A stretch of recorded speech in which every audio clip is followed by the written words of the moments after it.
કે નગરી તો જનકપુરનું શું વર્ણન કરું. સુંદર નગરી છે સાહેબ, જ્યાં બધા સંતોના અખાડા લાગ્યા છે. ઋતુ ન હોય છતાંય એ પુષ્પો આપે છે. આવી સુંદર નગરી છે.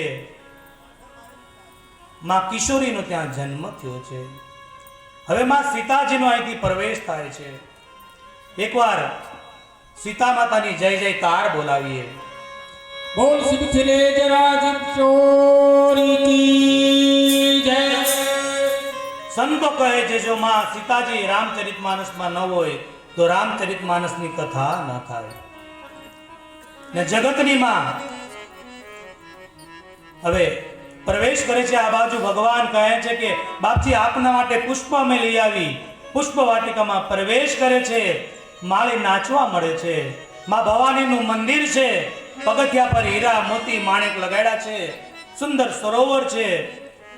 થોડા પુષ્પો ખીલાતા અને બાગની અંદર જ્યાં ભગવાને પ્રવેશ કર્યો તો એ પુષ્પો ખીલવા લાગ્યા. આ બાજુ માં સીતાજી પોતાની માને પૂછી અને 8 સખીઓ સાથે માં સીતાજી એ પ્રવેશ કરે છે પુષ્પ વાટિકામાં. અને બાબા એનું સુંદર ચોપાઈ દ્વારા વર્ણન કરે છે. તેહી અવસર સીતા તહાઈ, તેહી અવસર સીતા તહાઈ, ગિરિજા પૂજન જનની પ્રભાઈ, ગિરિજા પૂજન જનની પઠાઈ, સંગ સખી सब सुभग सयानी, संग सखी सब सुभग सयानी, गावत मनोहर रानी, गावत गीत मनोहर वाणी, एक सखी सिय संग बिहाई, एक सखी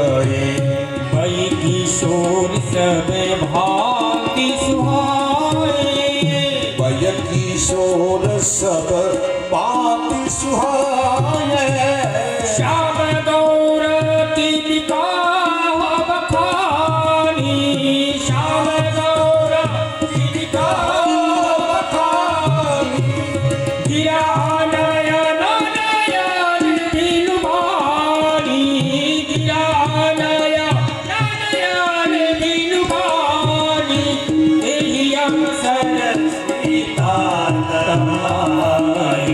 तेरी अवसर सीता सहाई, गिरिजा पूजन जननी पठाई, गिरिजा पूजन जननी पठाई. જગતની માં સીતાજી ધીમે ધીમે બાગમાં આવે છે 8 સખીઓ સાથે.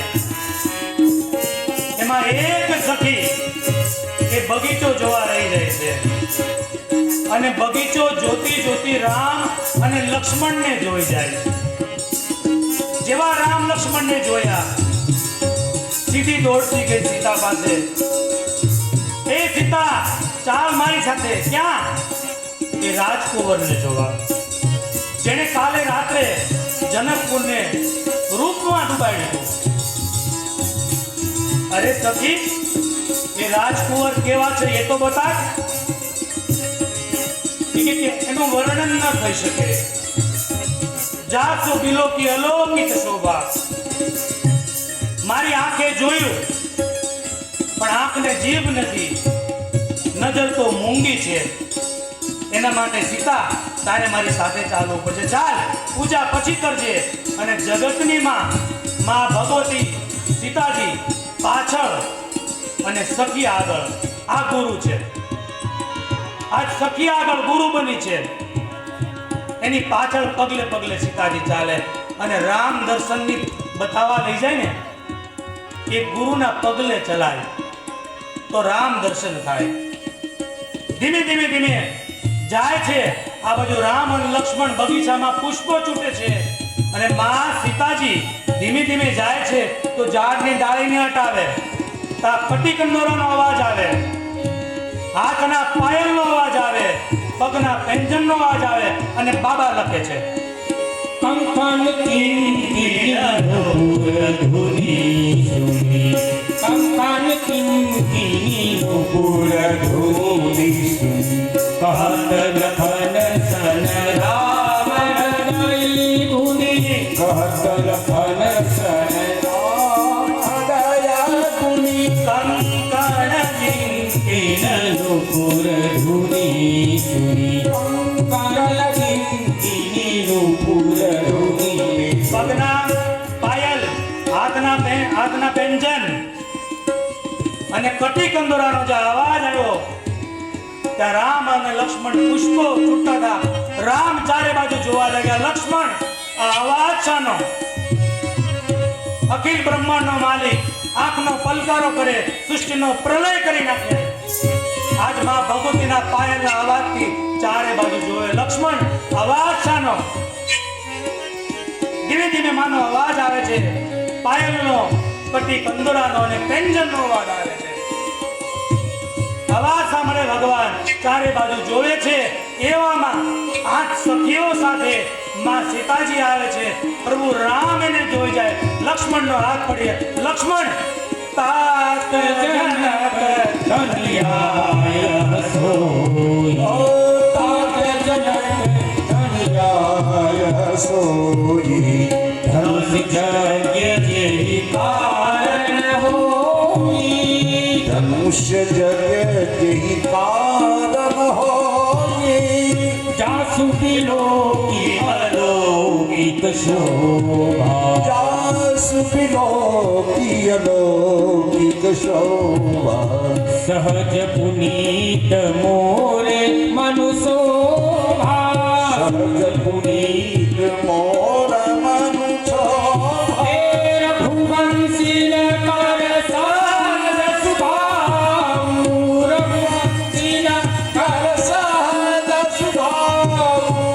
મન કુપંથી પધારઈન કાઉ, મન કુપંથ પધારઈન કાઉ, તાર જનક ધન્યાય સોઈ, તાત જનક तनगाय सोई. धनुष्य जगति कारण होई. धनुष्य जगति कारण होई. સીતાજી આવ્યા. પ્રભુ રામે જોયા. આયા પ્રભુનો મિલાપ થાય છે. સીતાજી જ્યાં રામ સામુ જોવે તો પ્રભુ રામ લક્ષ્મણ સામુ જોઈ જાય. પ્રભુ રામ સીતાજી સામુ જોવે તો સીતાજી સખીઓ સામે જોઈ જાય. પ્રભુનો મિલાપ બતાવ્યો છે. સખી કહે છે માં સીતાને ચિંતા પડે કે પુષ્પ તોડવામાં આને પરસેવો વળી ગયો. આ ધનુષ કેમ તોડશે? સખી દ્વારા સમાધાન થાય છે. અને સખી કહે સીતા ચાલ પાછા કાલે આવશું. અને માં સીતાજી ઝાડને બાને પાનને બાને પ્રભુને જોતા જાય છે. ધીમે ધીમે સીતાજી જાય છે. કહે ચાલ સીતા, કહે હવે તો માં ભવાનીની સ્તુતિ કરવી.